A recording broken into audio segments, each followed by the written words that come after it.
Selamat datang kembali di channel saya Timotius Duha, channel yang khusus menyampaikan informasi-informasi mengenai skripsi dan pengolahan data penelitian. Pada kesempatan ini saya akan menyampaikan materi mengenai uji autokorelasi dengan menggunakan metode run test, yang pada pengolahan datanya nanti memakai bantuan software, SPSS, maupun manual memakai rumus. Untuk itu, kepada kita semua yang berkesempatan menyaksikan video ini, saya mengucapkan selamat menyaksikan. Jadi run diartikan sebagai dua jenis simbol yang berbeda, yang mana kemunculan simbol tersebut yaitu plus dan minus terjadi berulang kali, berurutan, dan silih berganti antara plus dan minus. Oke, simbol plus dan minus menandakan koefisien dari residual. Jadi karena kita memakai data penelitian, maka nanti fokusnya kepada nilai residual. Jadi ini di sini data kita masih sama, ya, seperti data yang kita gunakan untuk tutorial autokorelasi menggunakan Darwin-Watson dan Bruce-Godfrey. Jadi inilah angka-angkanya, ya saudara-saudara. Jadi silakan disimak, silakan dicatat, dan silakan coba nanti di rumah dengan data yang sama. Jadi jumlah data kita, saudara-saudara, sebanyak 32. Jadi inilah ke-32 data kita yang menggunakan 3 kelompok data. Ya, 3 kelompok data. Baik. Saya akan memulai dengan mengolah data memakai bantuan software SPSS, dan kemudian nanti hasil output software SPSS tersebut kita akan bandingkan dengan pengerjaan manual memakai rumus. Jadi ke semua data kita ini saya akan kopikan ke dalam SPSS. Ya. Kita langsung menuju data view. Oke, kita pastekan saja.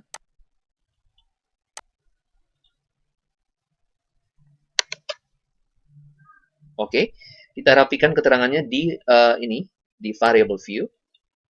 Oke, yang pertama adalah kita ganti namanya menjadi X1, lalu X2, dan yang terakhir adalah Y. Desimal kita turunkan menjadi 0.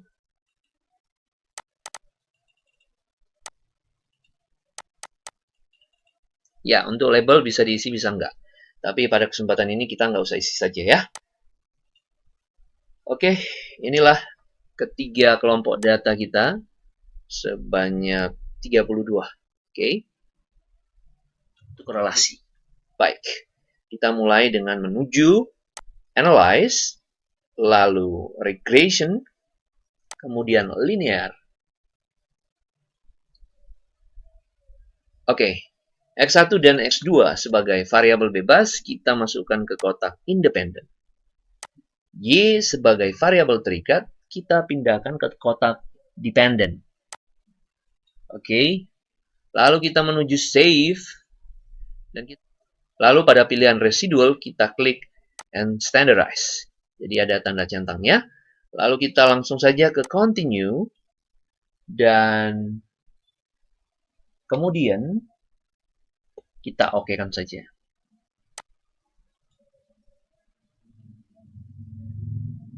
Oke, kalau kita lihat di sini sudah ada kolom yang baru, yaitu nilai residu dari sumber data kita. Baik, kemudian kita menuju lagi analyze, lalu kita mau memilih non-parametric test. Oke, di sini ada legacy dialog, lalu kita pilih run. Oke, jadi yang perlu kita tes variabelnya adalah nilai residu. Kita pindahkan ke kotak kanan. Jadi cut point-nya adalah median. Jadi median ini adalah patokan untuk menentukan plus dan minus tadi. Oke, jadi di atas nilai median, maka itu adalah angka positif, dan di bawah nilai median merupakan simbol dari negatif. Setelah itu kita okekan saja. Oke. Ya, inilah nilainya ya. Baik. Jadi kalau kita lihat cases lebih kecil dari test value atau yang lebih kecil dari nilai median sebanyak 16 dan yang lebih besar atau sama dengan dari nilai median sebanyak 16 juga. Total data kita sebanyak 32 dan jumlah run kita adalah 14 dan nilai Z hitung kita sebesar min 0,898 dan nilai probabilitas kita atau asymptotic significant ya sebesar 0,369.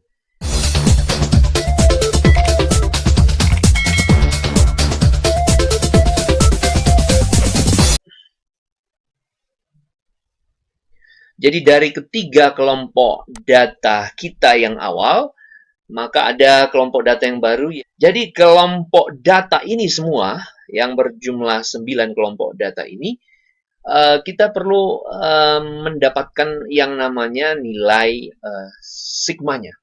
Ya, jadi ke-9 kelompok data ini perlu mendapatkan nilai sigma.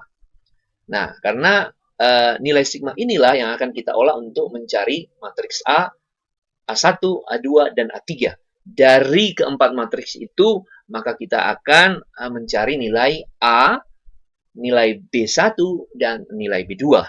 Oke. Ya, tujuannya dari persamaan regresi ini adalah ingin mendapatkan nilai Y prediksi. Ya, jadi karena data kita sebanyak 32, maka Y prediksi kita pun sebanyak 32. Ya, inilah nilai Y prediksi kita. Ya.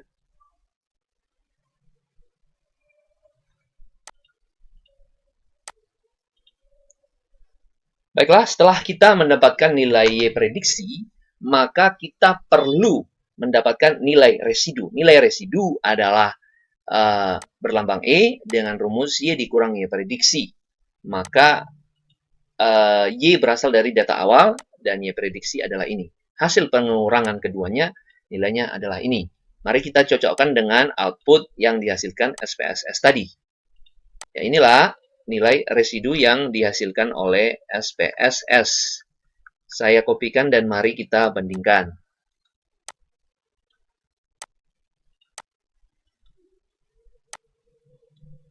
Oke ya. Jadi hampir sama, cuman SPSS memakai pembulatan ke atas. Jadi kita masih 57, ini sudah 6. Ya, jadi ini angkanya hampir mirip dan sangat mirip malah. Ya, lihat baik-baik ya, kawan-kawan. Jadi SPSS outputnya memakai koma bengkok ya. Kalau Excel memakai koma yang titik. Jadi notasinya titik dan koma, kira-kira begitu ya.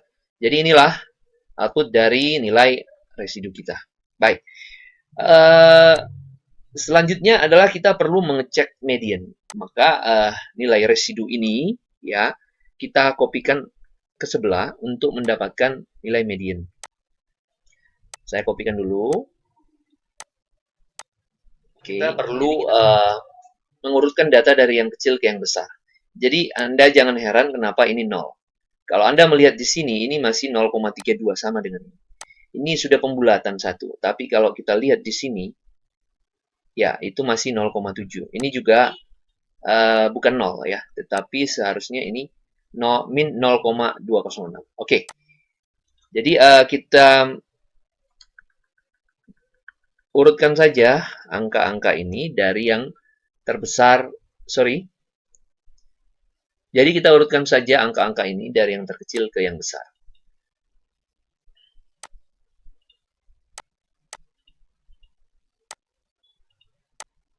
Oke, ini yang paling kecil adalah min 3 dan yang paling besar adalah 1,7. Positif 1,7. Jadi angka kita, data kita N-nya sebanyak 32. Kalau kita belah tengah, ya, maka itu berada di kisaran 16 dan 17. Jadi ini ya, kita di sini ya. Lihat, saya hijaukan saja ini. Ya, di kisaran 16 dan 17. Antara 0,19 dan 0,13 itu berada di kisaran 0,16. Jadi kita coba memakai SPSS, coba ya. Analyze, descriptive, frequencies. Lalu kita pakai residu. Lalu ke statistik. Lalu kita pilih median saja. Lalu continue dan oke. Oke, jadi kalau kita lihat di sini, jadi dari output ini nilai median kita adalah 0,16. Jadi ini saya kopikan saja. Saya copy ya. Oke. Jadi saya pastekan di sini. Oke. Kalau kita lihat, iya, itu 0,16. Jadi median kita berada di antara ini, angka ini. Jadi 0,16. Jadi kita tulis di sini adalah 0,16. Oke, kita mau menghitung nilai dari range-nya. Kalau ini kita lihat, ini lebih besar dari 0,16. Maka ini saya kuningkan. Oke, yang ini lebih kecil dari 0,16. Maka ini saya kasih orange. Ya, ini lebih besar. Maka saya kasih kuning. Yang ini lebih kecil. Maka saya kasih orange. Oke. Kemudian ini lebih besar dari 0,16. Ya, coba kita lihat ya. Maka saya kasih kuning. Oke. Kemudian ini lebih kecil dari 0,16. Ya, ada 2, maka saya kasih orange. Kemudian ini lebih besar dari 0,16 ya, maka saya kasih kuning. Nah, kemudian ini lebih kecil dari 0,16. Ya, saya kasih orange lagi. Kemudian ini lebih besar dari 0,16. Maka saya kasih kuning. Oke ya. Kemudian ini lebih kecil dari 0,16. Maka saya kasih orange. Oke. Nah, ini lebih besar dari 0,16. Ini kuning. Oke. Ini lebih kecil, maka saya kasih saja orange. Lalu ini lebih besar dari 0,16, maka saya kasih kuning. Oke. Lalu ini lebih kecil dari 0,16, jadi saya kasih orange. Oke, kita lihat. Kuning satu kali, ya, coba. Kemudian ada orange satu kali. Lalu kuning lagi satu kali. Lalu orange satu kali. Lalu kuning satu kali. Iya. Kemudian orange satu kali. Kuning lagi satu kali. Orange satu kali. Kuning satu kali. Orange satu kali. Kuning satu kali. Orange satu kali. Kuning satu kali. Orange satu kali. Jadi berapa total run kita? Kita jumlahkan saja. Iya. Iya.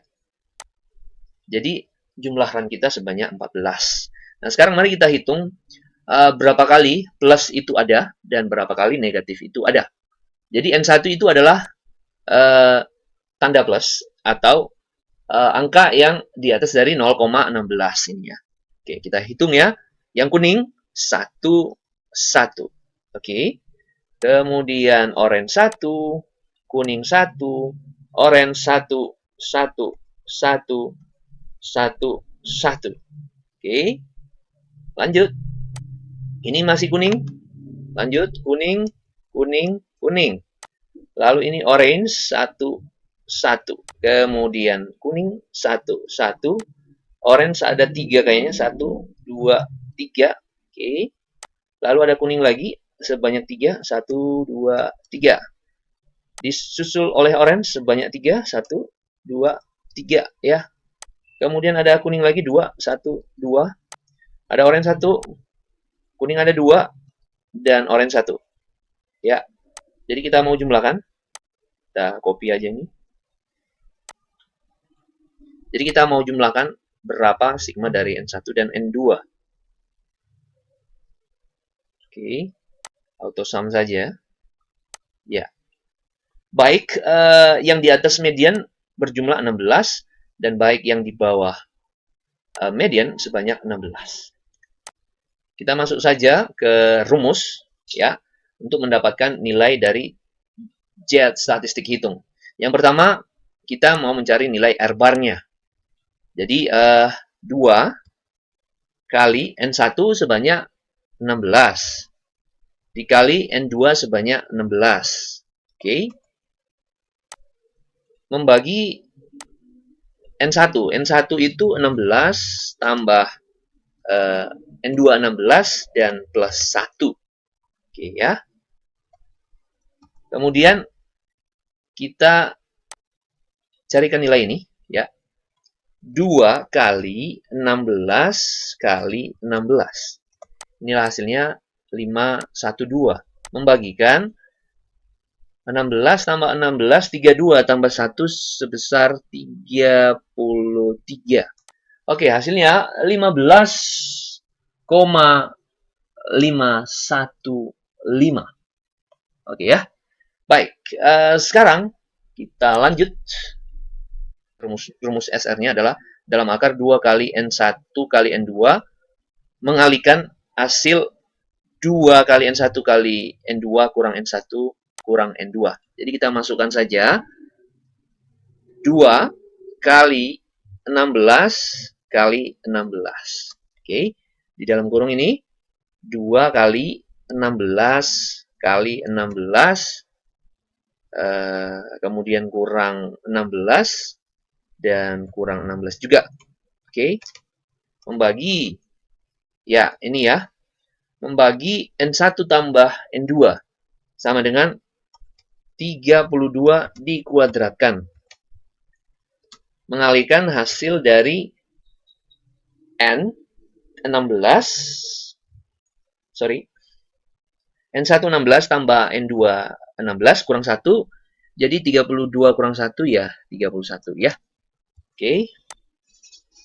Nah, ini yang di luar ini 2 kali 16 kali 16 sebesar 512. Ya, mengalihkan di dalam kurung ini 2 kali 16 kali 16 kurang 16 kurang 16 sebesar 480. Oke. Lalu ini angka 32 pangkat 2 itu sebesar 1024 akan mengalihkan 31. Oke.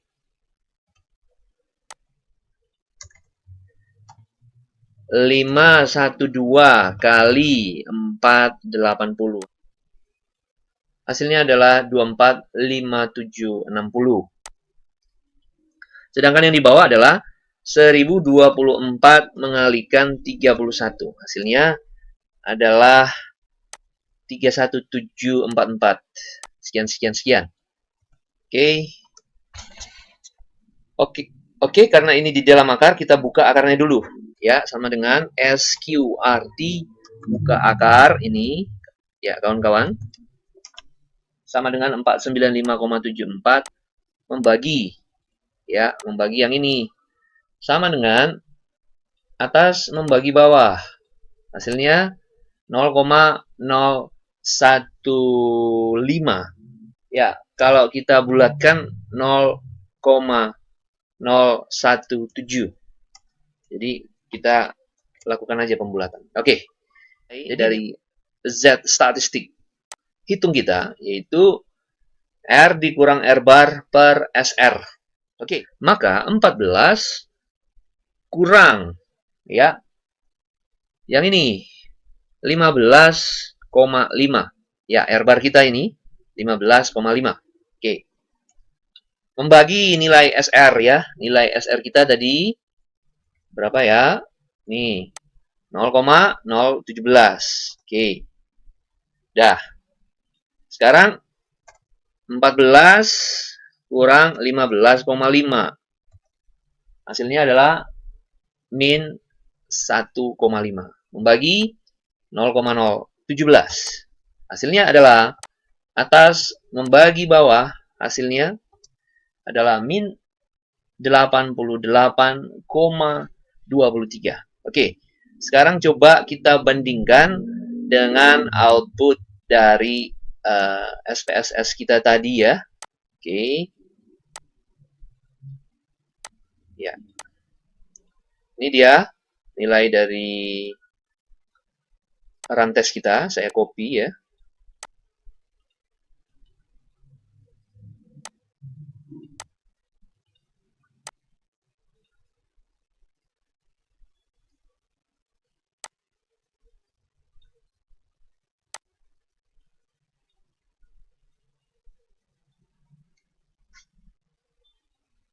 Oke, kalau kita melihat di sini, nilai yang lebih kecil dari median sebanyak 16, ya, dan nilai yang lebih besar dari median sebanyak 16. Jadi kita lihat di sini, ya, ini ya. Oke, 16. Lalu kemudian number of runs itu 14, ya. Oke. Kemudian nilai Z kita bandingkan ini ya, dengan yang di sini sama, ya. Jadi sama outputnya. Baik. Maka dapat dipastikan bahwa nilai Z hitung statistik kita lebih kecil dari nilai Z statistik tabel. Jadi nilai Z statistik tabel itu dimulai dari angka 0, sementara kita nilainya adalah min, yaitu di bawah dari angka 0. Maka dapat dipastikan bahwa nilai Z hitung kita sebesar di bawah 0 lebih kecil dari nilai Z statistik tabel yang angka Z statistik tabelnya dimulai dari 0, maka dapat dipastikan bahwa data yang kita miliki ini tidak mengalami gejala auto korelasi. Kemudian nilai dari probabilitas kita, kalau kita melihat, atau asymptotic significant, itu sebesar 0,369, lebih besar dari 0,05 alfa, maka dapat dipastikan bahwa data kita tidak mengalami gejala autokorelasi. Jadi itu saja yang bisa saya sampaikan. Atas perhatian kita semua, saya mengucapkan terima kasih. Salam persahabatan.